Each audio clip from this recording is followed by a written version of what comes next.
I will keep going on to the next part of the evening. Let's talk about new sessions. Alicia did do that. Anyone else who hasn't had a mic before who would want to take that time and opportunity to talk to us, tell us about you. Alicia? She's perhaps starting her own business. Eat it, girl. Yes? My name's Mark. We're from TIGA, which is totally empowering individuals' ability. Yes. We're a small boutique little company. We're more about the clients than we are about the money. So, we want to make sure that they get what they need. That's why we're little. So we've got the time for each client. We do that. We do sport coordination, which is basically my role in the company. We haven't really got capacity for people, but you can always make room for the right people. And that's here. Oh, and if you don't have capacity and someone comes to you, what do you do? Like, what information do you give that person? We try to help them. If we don't, I have built a nice little network out there where I have other good sport coordinators and good sport workers out there and companies that can jump in and help us. Perfect. Yeah, cool. Townsvillians have got to go on. Thank you.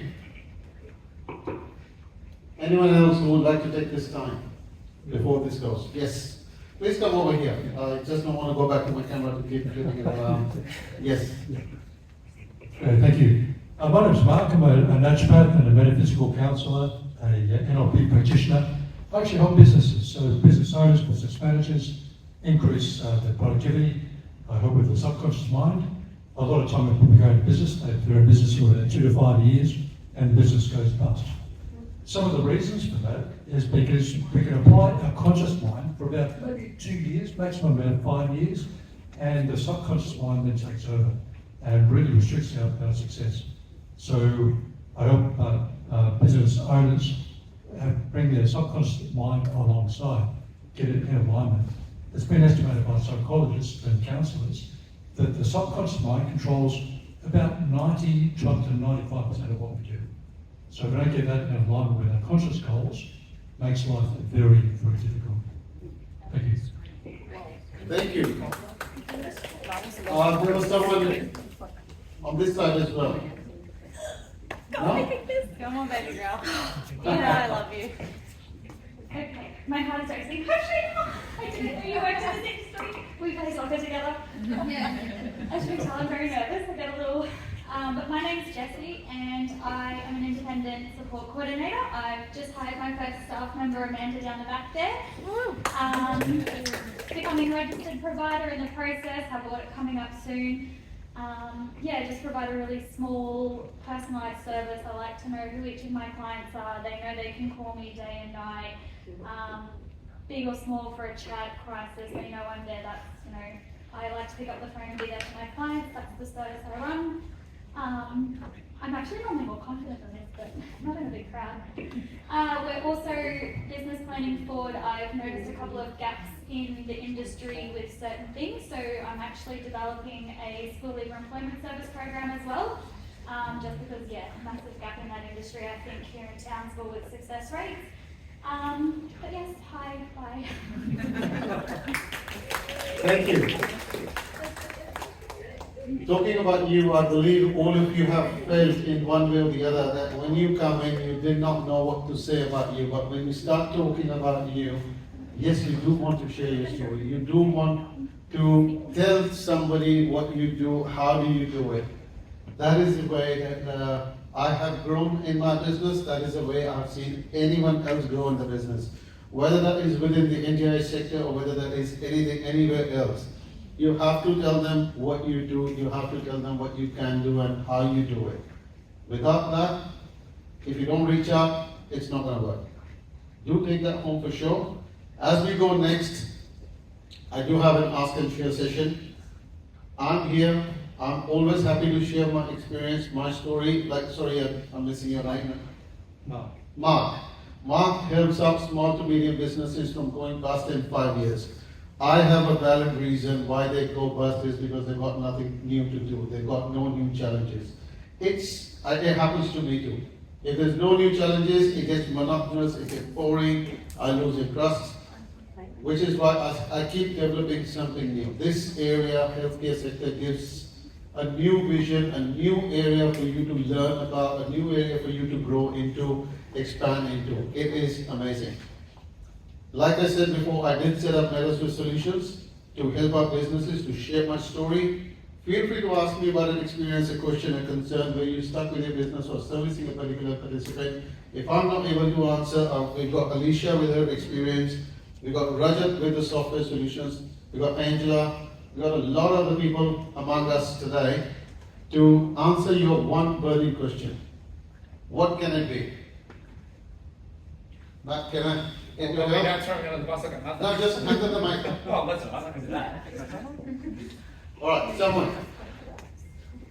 I'm good at asking questions, so I don't want to start. I ask very tricky questions, so I've been told. Maybe give them a bit of an example of what that might look like. You're starting up a new business. You stuck with marketing, you stuck with software, you stuck with accounting, you stuck with bookkeeping, taxes, business name registration, website. You got software solution, what do you do, how do you go about something, managing client data, website, could be anything about the IT, the tech. How do I get my first client? I got my registration. You said you're in the process of your audit. Yes. Somebody, I think, said, I'm missing, I've got so many places running in the back of my head. Somebody said that you just got your NDIS registration through. Was it here? Yes? You just got your NDIS registration I've got through. an audit next week. Got an audit next week.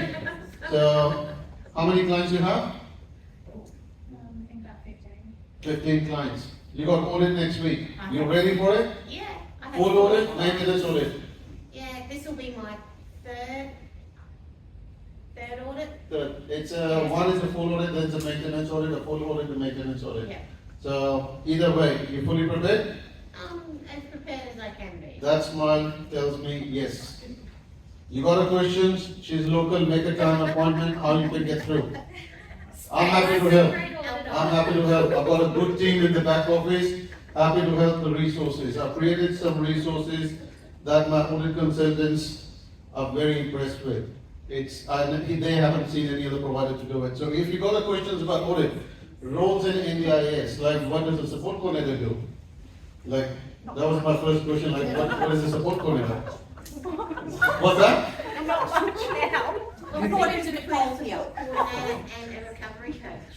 You are? What's the difference between a support coordinator? Come over here. Oh, good question. I'd like to answer I'd like somebody to answer. What's the difference between a support coordinator and a psychosocial recovery coach? Angela, Oh, you're asking me? you or Well, Claire? I'm a sport coordinator, so I'm not sure what the difference is, because So- I don't do it. Come over. Come back again. I'm registered to do both, I do both, but I want to know what other people say are the actual difference. Yeah. Cool.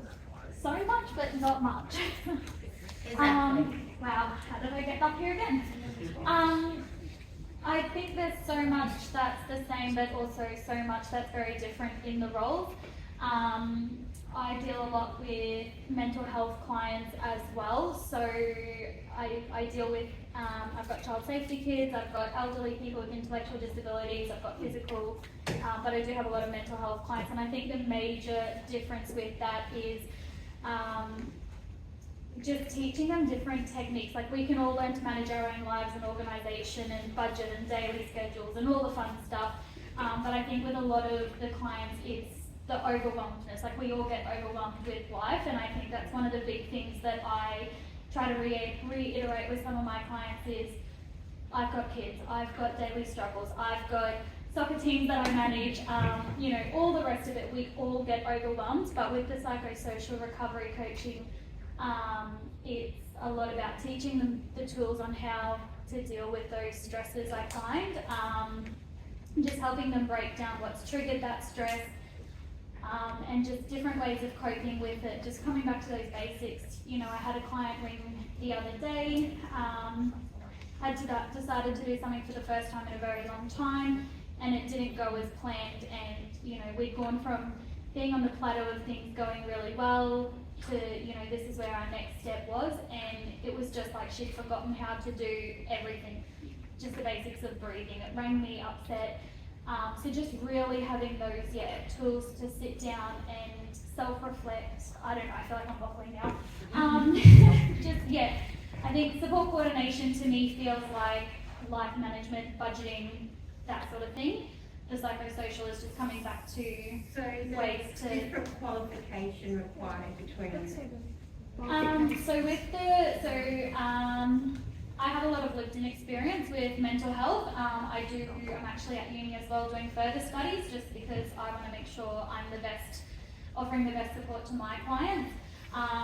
But to be a psychosocial recovery coach, I think it is like a minimum of a Cert 4 in mental health or social work. And then obviously there's more and more experience from there, as well as I think sometimes the lived-in experience I think works really well, because if you can relate to a client, sometimes I think they feel like we don't understand them, but I do feel like one of the biggest things is being able to relate to people and letting them know you understand what you're going through. You're not better than them, you're not doing better in life or anything like that. We've all been through hard times, and just I think having that connection with clients makes a big difference.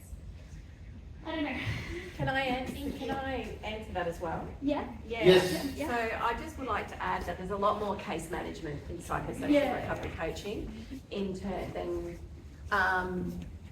than just straight support coordination. So coordination, you're linking up into the community and linking participants to services, and also supporting them through their plan reviews or basically the overall day-to-day budgeting and managing their budgets and helping them with services. Whereas the recovery coaching, you've got more of a case management element to it. So you're helping that participant through that journey. There never used to be psychosocial recovery coaching when I was a support coordinator, so it was a dual role that we did, case management unofficially, whereas now that sort of seems to be separated out a little bit more, and then linking into those qualifications or lived experience or having certs to support that.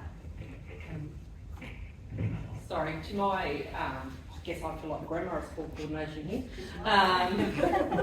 Thank you, but when psychosocial recovery coach came in, it came in when mental health came onto NDIS. It filled the void from Partners in Recovery and the FAMS program. So it is a lot more of a case management process. 10 hours a week. Yes, 10 hours a week. It does vary from participant to participant. The circumstances and goals and challenges is different for everyone.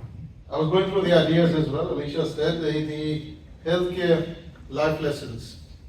It's a bit tricky, the healthcare life lessons. I look at it, working in the healthcare sector, your own health, the challenges that you face yourself, what you need to do, what you want to achieve, what's your goal.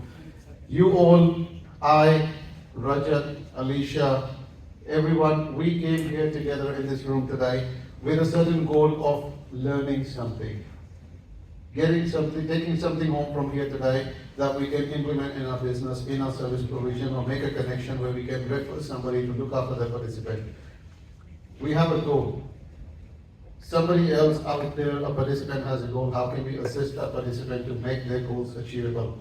But during the process, what's been your life lesson that you would like to share? Something that you got an experience. I'm sure everybody picks that up. Michael? Anything?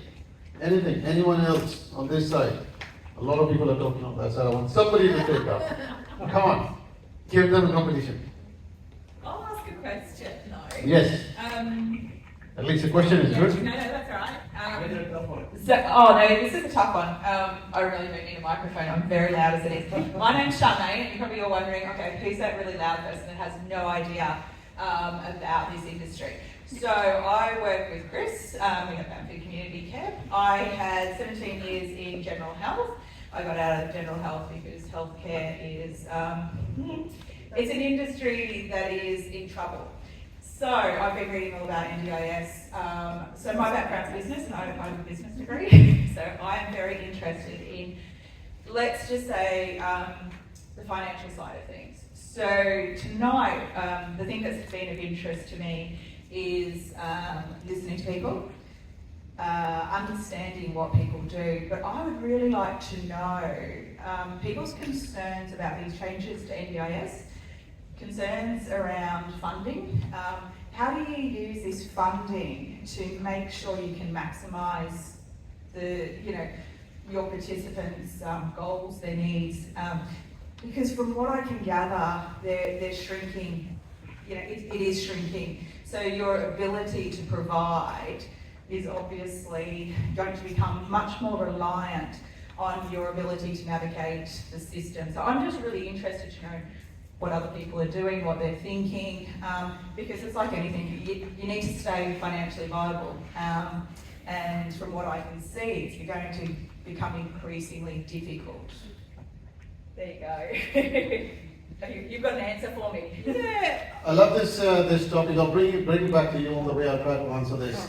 I love this topic about the NDIS change in reforms. That's why I have it in the last. At the last in the list. I do, yes, because this is something quite interesting and not a lot of people are able to navigate around it. Maximizing the potential it starts from minimizing your own expectations. So instead of you wanting to make $1 million next month, reduce it. It's not you're not gonna get that 100 hours a week from a particular participant. You're not gonna get 5 hours, 5 days support, 24 hours support from a participant. The reason for that, what we need to understand is that the overall annual budgets for NDIS have exploded in the last few years. They have to cut down these provisions of supports and draw a line at where it can keep the taxpayers' money budgeting in line, where it can provide better and necessary supports to the NDIS participants in the best possible way when they prepare those the NDIS financial budget plans. That is where they start from. But in the process, instead of expecting that, okay, we definitely will get another 7-day, 24-hour supports, it's not going to work.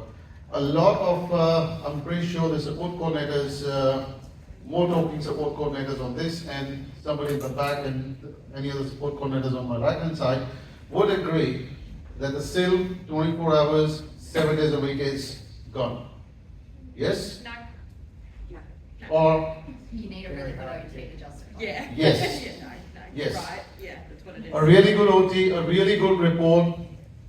What are the Lots chances? of evidence, yeah. What are the chances? Yeah. And Well, I need it- to be really clear with you that if I am recommending that I have X, Y, and Z up my sleeve to get past that point. Yeah. Because it's no good for anyone to be funded that highly and have their capacity so low that they need 24/7 care in a setting. There's something wrong with the setting. And that's not anybody's bad. It's just a cry out for capacity building and a bit of a better vision for what success looks like 5-6 years down the track. And that's why I think we now are getting the pressure, particularly back on OTs, because our domain is blinking everything that's not speech, physio, exercise physiology or psych. And we have our toes in just a little bit of everybody's business as well. So we are unfortunately becoming the hub, but that's why I will ask a support coordinator, quite honestly, like, what are your wish list items? What is the reason you're coming to me for this FCA? Tell me in, like, very blunt terms, where things are at, why it's not working. I'll also tell you in very blunt terms, I can't recommend that, but I'll tell you why and what else will be coming. And I might say 24/7 for 3 years, but I need that 3 years to build up other services within that person's life to change. In the center of that response is what I see is an NDIS participant for whom you are trying to put together those necessary OT reports, working in a network relationship, in a collaboration with a support coordinator but at the same time, you need other reports and data, and the persons which can be from behavioral support practitioner, which can be from the core services provider, which can be the incidences report from the SIL provider, or if there is a current SIL provider, or the behavioral ADC charts, could be anything. That necessary documented evidences is what supports your reporting assessments to put it out to the NDIS. And as I keep throwing in more and more professions and the people in that support network, the chances for that particular participant to get that necessary 24/7 support, if as an OT, as a support coordinator, you think that it is essential and it is required, the chances keep getting slimmer by every profession that you engage. The reason I see in Melbourne, and I kind of pick a very thin white here, it is working together with everyone. Sharing the data, sharing the information. At the last event that we did on the 28th of August back in Melbourne, I did discuss this, that when we're working within the office, whether that's your hiring team, whether that's your services manager, whether that's your operations manager, whether that is your IT department or your company's director, we call it a team work. It's a team. But as you work with the teams across the companies, I define that as a collaboration, that you're working across the companies, you're working in collaboration with that company, understanding each other, whether that is one particular person here, one particular person there, but making sure that every different person is working in a network way to make sure that flow of information and discussion works in the best possible way. Unfortunately, once again, I'm thinking of another issue that limits the chances for that 27 support once again. How many hours of funding are you left with? What about the support coordinator? Did the behavioral support practitioner have enough funding to put together the report, the 10-page report together, or did that finish at 5 pages? When was the last time the behavioral support practitioner went out for a program? It starts with the money factor, the dollar amount, which hurts the NDIS participant. If everybody is doing the right job and doing it with the right reporting, those new reforms would have had a different shape. Completely a different topic we would be discussing today. But NDIS has got an obligation to the taxpayers' fund. We have an obligation to the NDIS participants. We all have to do the right thing. Even Rajat, who's not part of the NDIS service provision, but he's providing a software, working closely with the NDIS providers, where he facilitates us in a technological way in collaborating the data, where the data and the forms and the reports talk to each other. I can keep going on this because this is my favorite topic, but I'll come back to another ideas. Sorry, Bobby, I really wanted to hear Trishell's answer. I think it was to the original. Yes, sorry, I missed out on that. I think, for us as support coordinators, that might Use that, be yeah, enough. it's fine. Yeah, for the phone, I'll be a bit louder. Come on, Trishell. It's big enough. So I think for us as support coordinators, I think we really need to work smarter. And what I see working smarter is that really sound knowledge of what's available in the mainstream community. For my background, I come from quite a different corrections, child protection, defence. So that's my background. So I think it's working smarter, and the group that Angela's putting together, I think that's one of the goals of that group, is to really find out what's actually available out there in that mainstream community.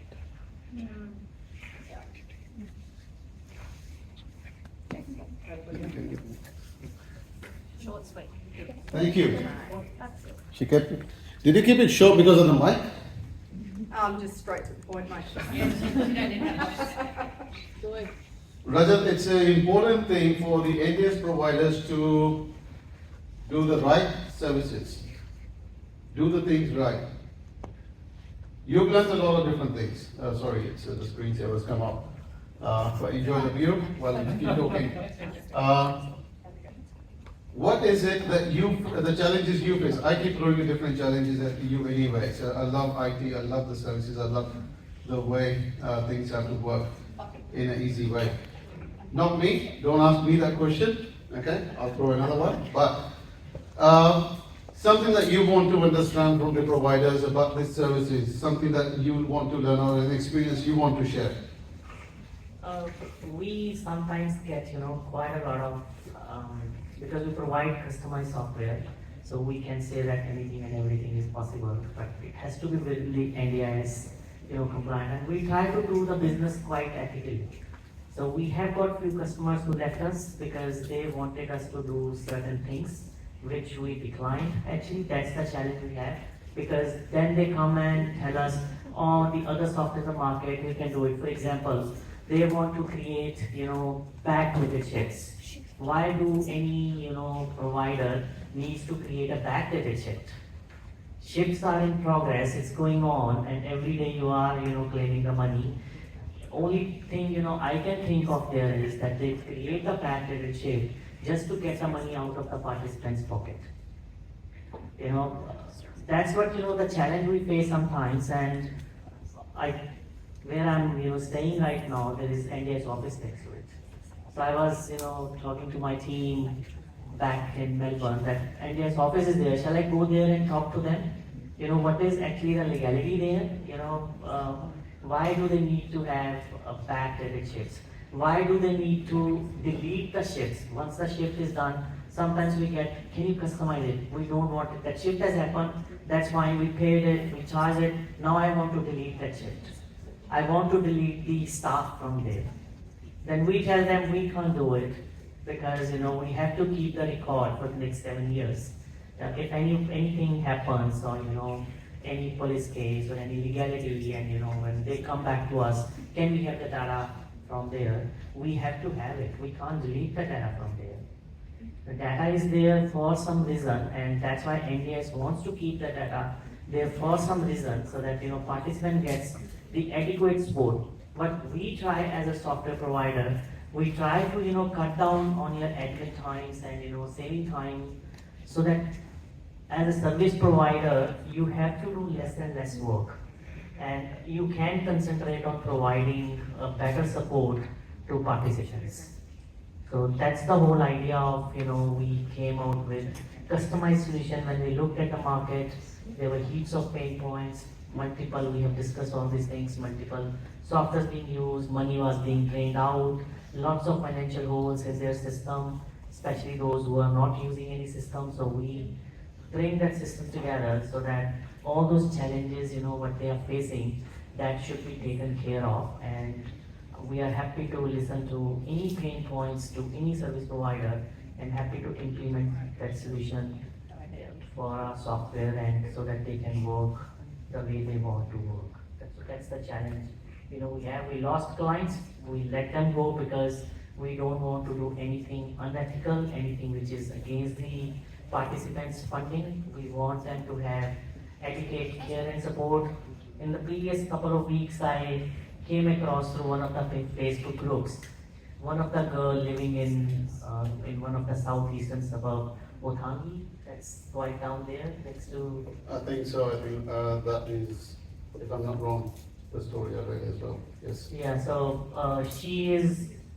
her plan is finishing in December, and her all plan amount, all the support plan, whatever the money she had, it was all finished in May only. So I don't know, whatever the service provider was working, they took away all the money, and now she's struggling, with all the support. She's posting in the groups and all that stuff.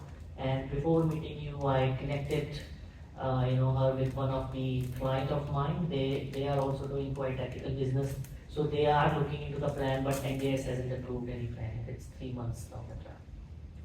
So that experience and the pain what he's expressing is coming from a person whose job, whose business is only to provide us with a software solution, a CRM system to manage client data and the shift rosters, and something that synchronizes with Xero or an external accounting software to send out the invoices and make your financial reports on how your business is doing. But from the way I look at it, a lot of other corporations, a lot of other software businesses that sell out the subscription models, I don't think they are concerned, or I haven't met one person who's concerned with that particular pay for an NDIS participant because of the actions for NDIS providers that he is getting affected with. Somebody overusing another person's funding, but he's just being connected and he's feeling the pain for that NDIS participant. That is one of the things, it's important. Alicia, I'd like to ask you something. Can you please pass the mic to her? What exactly do you do for the participants? How did you come up with that, and how did you get initiated into NDIS? It's a very interesting story that I do want to talk to you at length tomorrow anyway. We will. But briefly, at the moment, how did you get initiated? Yeah, look, I mean, what I can speak for my team because we're very connected in that space. We provide our participants a space to literally be themselves and to actually express what they want. And it's not just, you know, going through like the NDIS plan, which is hugely important, obviously, it's the foundation of their funding. But, you know, you go through the NDIS goal system, but not like sitting down and desk, you do it, you know, in a group environment where we can sort of chat and amongst each other. And what are we lacking?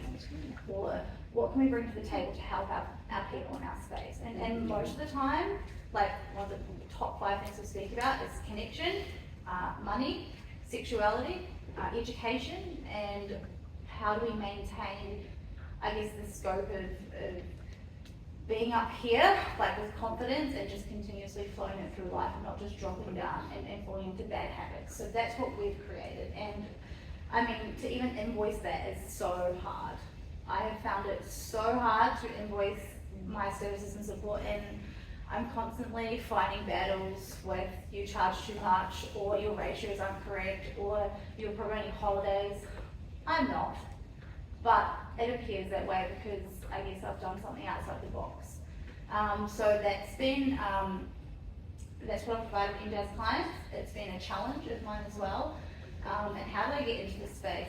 Look, I started volunteering at Cruiser in North Queensland 7 years ago. I was the CEO's PA, and that started out putting back claims in through NDIS, and then I was also managing the NDIS portal. I was doing rostering.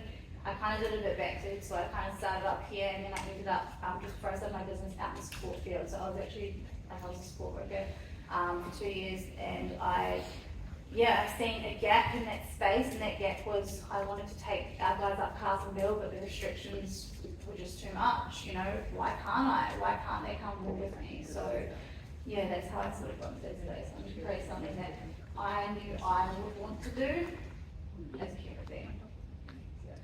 As a human being, the gap that you felt in the sector from whichever angle in the whole NDIS world that you saw, what is it something that you would want to give to the people here today, and of course when it goes online, to the sector, and experience that you gathered working in the sector that you want people to learn from? Something to be mindful of. Sure. So I don't actually know the NDIS guidelines from that. I don't. Why? Because it's a lot of information and I don't actually retain information too well. But what I can say is that be yourself. If you think you can connect people in whatever way, just then we'll do it. You know what I mean? The money will come. And as long as your integrity and your ethics are real and they replicate every single time you see the same person and you are that same frequency, you know what I mean? You know when you meet people and you're like, oh, she was great, and you see her down the street again and she just completely ignored you. Like, don't do that. Do you know what I mean? That's my advice to you. That's my advice. Being mindful of the necessary and essential supports towards the NDIS participants, it is the key concept. Yes? Whichever way we look at it from, whether that is the change in the forms and new guidelines coming from NDIS in few weeks. But it's really refreshing, I will say, it's really refreshing to see the people that are here. I'm excited for this space. So the people that are here tonight are the small individuals who are doing all the right things. I don't see any of the big players in this space. Amen. So to me, this is where change will happen. It is the bigger people won't be able to make it sustainable and things like that. So they're going to move out. It's going to put a lot of pressure on people like you guys all here. The demand is going to increase, and it's going to be a very interesting space to watch. So that's my question was, how do people balance making a living, being paid what they're worth, because you are all worth something, not giving away your time for free, and actually understanding that you do make a massive difference. And this is where I see change. It's not in the government or anything like that. The government can put in place all the reforms they want. It's actually the people in this room. So I will say that it's been quite nice to come here tonight. I probably had a few preconceived ideas about who would be here. I expected to see a lot more of the bigger players. So this is really nice. Shout out to you all that are doing it, because you're all going to be doing it tough, because you're all doing it on your own as well. And so, yeah, it's great to see people coming together. Do lean on each other as well, like ask questions. Don't be afraid to share your information either. And obviously I'm a big talker, but I do think sometimes people are afraid to ask questions because they think people are going to look at them and go, oh, they're not doing very well, or they think that people are going to think they're not doing well. So don't be afraid to ask questions of each other either. But yeah, so it has answered my question, definitely. I am pleased to see that there is people doing the right thing as well. So.